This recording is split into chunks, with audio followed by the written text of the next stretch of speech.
Have you ever had a video idea that was just simply too short to turn into an entire video? No? Well, become a YouTuber and get back to me, okay? Anyway, you can't turn this small, short video idea into its entire video because at the end of the day, you need to be able to pay your bills in this failing economy. I mean, just yesterday I went to go replace my fog lights and each light bulb was what cost $19. What the fuck? Howdy, my name is CXCD, and yeah, you're getting one of these videos. I have 3 headcanons to share with you. Well, maybe not headcanons, maybe more like, story ideas. All of these ideas were meant to kind of be videos at one point, but for one reason or another, usually time, I couldn't do it because they're not really videos you can turn into 10 minutes. If I were to make these video ideas 10 minutes long, it would just be me rambling like a freaking moron. Which, I mean, I guess it doesn't really matter because every video is just me rambling like a moron anyways. So I'm gonna list them right here. The first one is tribes. The second one is Equestria Girls How Time Works. And the third one is the main 6 body types. If you want to see those, go skip to any one of these. So the first one is probably one of my absolute all-time favorite headcanon / theories / ideas, okay? I've actually mentioned this in, I think, one of my videos, and I talk about it quite often in my Discord server because I think it's just a really, really cool idea. And this is pertaining to the tribes of MLP. As we all know, there are 3 main tribes, an Earth Pony, a Unicorn, and a Pegasus. But what if I told you there was actually more than 3 tribes? What if I told you there might have been dozens of tribes at one point? This idea pertains to the fact that we, throughout all of FIM, kind of see weird, like, pony tribes, not really though. What I would call maybe like sub-tribes. We see crystal ponies, we see bat ponies, we see shadow ponies and sea ponies. What I'm trying to say is, what if there isn't just 3 tribes? What if there are actually dozens of tribes out there? And Unicorn, Pegasus, and Earth ponies are just the most abundant main ones. Actually, scrap that. Let's take this even another step further. What if a lot of tribes we see are actually just crossbreeds between ponies and another species? Like, let's look at the Kirin, one of my absolute favorite species in MLP. What if the Kirin is what happens when a pony and a dragon crossbreed? What if a lot of the other sub-tribes we've seen are still crossbreeds between ponies and other species? Maybe even that other species might not even be around anymore, and the crossbreeds are just carrying along the flame. Like, what if the changelings were a crossbreed between ponies and some extinct species? Okay, actually, I think the changelings are a really bad example there because I'm pretty sure they're actually very well explained where they came from within the comics, but besides the point, it's just a really fun idea to think about, and honestly, just some really awesome fanfic material, right? Like, imagine a pony and a dragon have a kid, and they go like, "Ah, so that's where Kirins come from, Kirin, bat ponies, horses, why not, breezies, crystal ponies, shadow ponies, sea ponies. What if they're all just different tribes, or what if they're all just crossbreeds? That'd be really cool. Although, strangely enough, I have kind of seen like a general fandom sentiment that hippogriffs are actually crossbreeds between ponies and griffins. I don't know where that came from, because I don't think it's canon. I don't think they ever say that within the series that's true. But whenever I start talking about this, sometimes I'll get somebody chirping and saying, "Oh, I thought that hippogriffs are crossbreeds." Like, I don't know where that came from, but, I mean, there you go. Okay, moving on to the second idea, and if you just time skipped over to this area, hello. This idea comes with a slightly fun story. So if this sounds familiar, don't comment saying I stole this, just wait for the story to finish. And by the way, this gets a little bit rambly, so fair bit of warning. Do you ever wonder how old Sunset Shimmer is? No? Well, I did. And a little while ago, I decided to try and figure it out once and for all. Not canonically, just as a fun side project. So, how old is Sunset Shimmer? And I'm proud to say, after looking at the facts, talking with my fellow scientists, and a lot of deliberation, I came up with a number of, I don't fucking know. It's canon that Sunset was Celestia's student before Twilight. In Twilight, when Sunset Shimmer was a student, was a full.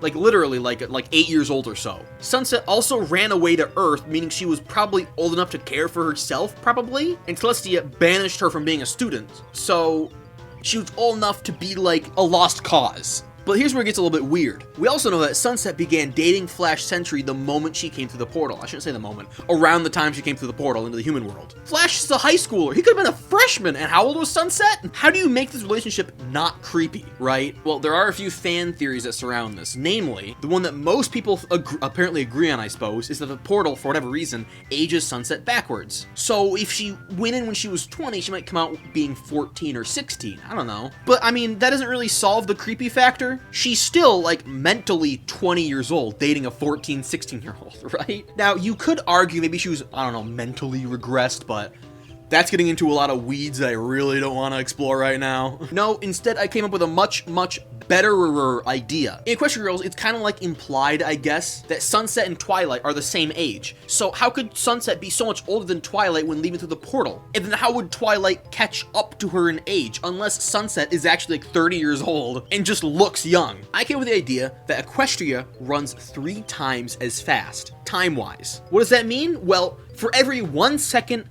on Earth is 3 in Equestria. For every 3 days on Earth, 9 pass in Equestria. See where I'm going with this? So that means that Sunset could have left Equestria when she was much older than Twilight, but then through staying at Earth for maybe all of high school, Twilight could catch up in age and maybe even pass her in age. That could explain why Twilight was a literal child when Sunset was under Celestia's teachings, but then is still accepted as a teenager in high school. So Sunset could have left when she was 14 years old, go through all 4 years of high school and been 18, but it would have been 12 in Equestria. 12 years. Like I said, that could explain why Twilight and Sunset are seemingly the same age, despite not being the same age. Does that make any sense at all? I feel like I'm not making any sense at all. So, if Equestria running 3 times as quick sounds kind of familiar, it should. Because Starstrike recently released this awesome video talking about the main 6's ages, and in part 2, he brought up this theory. He said, only reason how Equestria Girls could work is if Equestria ran 3 times as quick. But believe it or not, I didn't actually steal this idea from Starstrike. It was actually a really funny string of coincidences. I released my own main 6 age video right here. Go watch it, by the way. And Starstrike reached out to me over Discord and said, hey,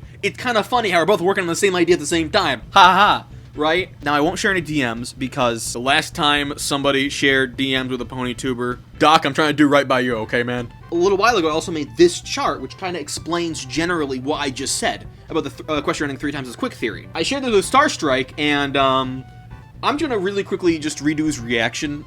I'm not gonna share the DM, of course. I'm just gonna try to bring out my inner Starstrike for you people, okay?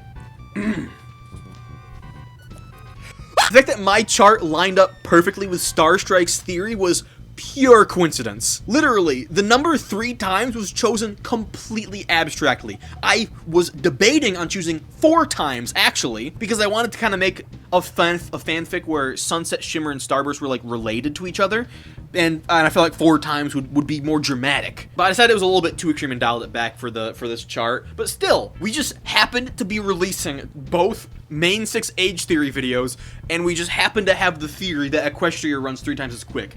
It's funny coincidences. Maybe we're both the same person. Maybe I own both channels, Starstrike and CXCD. Whoa. Have I ever said my channel name out loud before? What the fuck? CXCD. I don't think I've ever said that name out loud in this channel before. Whoa! And lastly, hello timeskip people. And lastly, for this video idea, it's very simple. If the main 6 had body types, what would they be? Now, you can shit on G5 for as long as you want, however you want, I don't care. But you have to admit, the one thing they did better, okay, was that all of their characters had body types. G4 almost never had body types. The vast majority of characters in FIM all had the exact same body type. I think as of season 1, there was like 3 body types and a few piss-off characters who had different ones. But G5, every character looks slightly different, and that is just... that's so perfect. I'm actually genuinely sad that G4 never got a redesign, right? Like, the end of Season 3, they already made Twilight and Alicorn. Would it have really killed them to redesign the main 6 there? I think we never got a redesign of the main characters because of, A, recognizability, and 2, if you change the main 6 design at all in any way, someone's gonna complain. So, I think that's why we never got body type change. But anyway, what if body types were applied to G4 characters? What would they look like? Generally, the fandom seems to agree on a few very basic things. Number 1, Pegasi are naturally shorter. Number 2, Earth ponies are naturally stockier. And number 3, unicorns are very default. So with that being said, let's do this greatly! Starting with Twilight Sparkle. As a unicorn, she's probably about as basic as they can get. Just like Sunny from G5, I would like to think that she is just the most basic of basic body types. Completely average height, completely average weight, completely average eyes. I don't know. But I have seen people think that Twilight would overall have a little more fat because she's a shut-in library nerd, right? But I think thinking of Twilight as a main character, she would just be as basic, bare bones, default as they come. With that being said, Twilight turning into Alicorn, she becomes lengthier, taller, and slendier. And this continues until she gets her bacon hair. Next up is Rarity, who I think would just work non-stop every day to have the perfect body height. Body height? body type for the Canterlot nobility, right? As supermodel as they come, I guess. I don't know. I would say she's probably shorter than average, just slightly, not by much. Pinkie Pie, I feel like if I said anything other than chubby and short, I would be put on a pike. Pinkie Pie is chubby and short, probably the shortest. Next, Applejack, I think, kind of just has to be the tallest of the group, right? She's an earth pony, which means she's naturally much stockier. But on top of that, she also works on her farm all day long. And obviously, that has to be pretty freaking intensive, right? Working on the farm. So I think she would be the tallest and buffiest of them all. I think that makes sense. Fluttershy, I think, would just barely be behind Applejack in terms of height. But we do know that when Fluttershy was a filly, she was taller than average and had really lanky, slender legs. I think that this would have probably carried over into adulthood, making her probably the second tallest member of the main six, and probably most skinniest, until Bacon Twilight, but that's different. And lastly, we have Rainbow Dash, who is athletic, sure, but also extremely short. Why?